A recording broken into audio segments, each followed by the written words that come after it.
So the Browns ended up beating the Minnesota Vikings today. They ended up winning 14-7, and I have who showed up, who didn't for the Minnesota Vikings against the Cleveland Browns.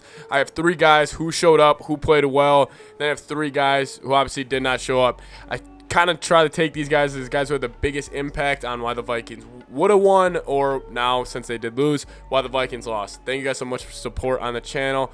Tough to follow in 1-3 game recap coming out right after this, but who showed up, who didn't right now. All right, so the first guy who I thought really had a solid game was Eric Kendricks.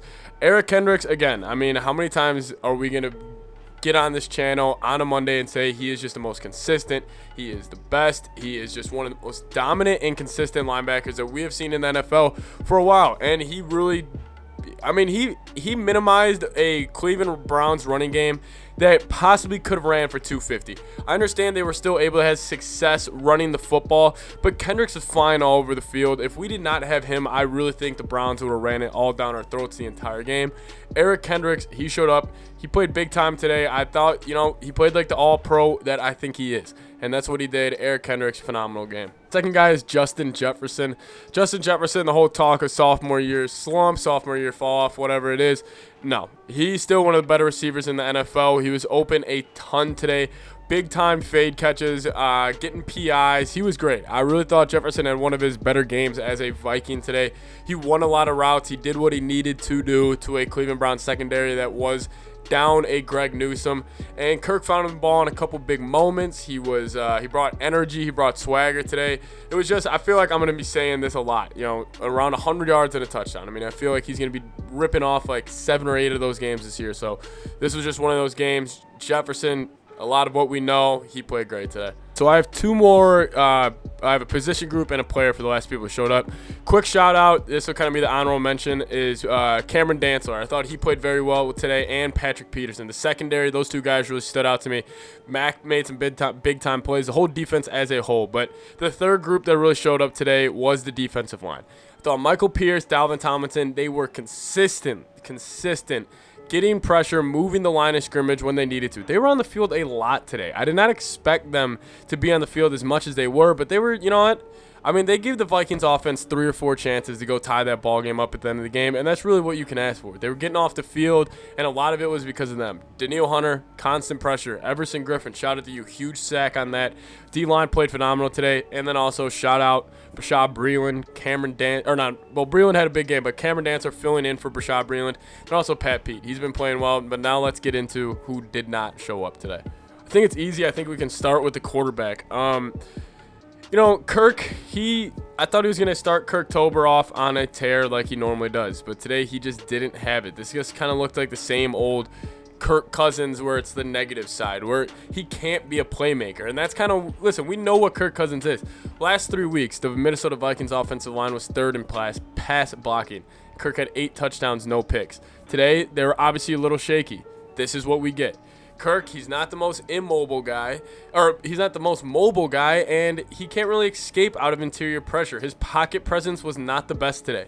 I mean, he missed KJ Osborne on a wide open streaker out one time. He's only missed a couple guys. Pocket presence wasn't the best. It just wasn't good Kirk. It was bad Kirk. I thought he looked phenomenal on the opening drive, but then consistently just the 3 and outs, not pick up 3rd downs. I mean, I have questions with the play calling too. I thought he got way too run heavy on 1st and 2nd down. We'll get into that in a later video. But Kirk Cousins, not his best game. Second, it's the head coach, and like I said, Clint Kubiak. Clint, again, I don't know how many times we're going to run on 1st and 2nd down in the second half. Clearly, they're not getting any push. The offensive line was not pushing anybody. So why do you keep running the ball?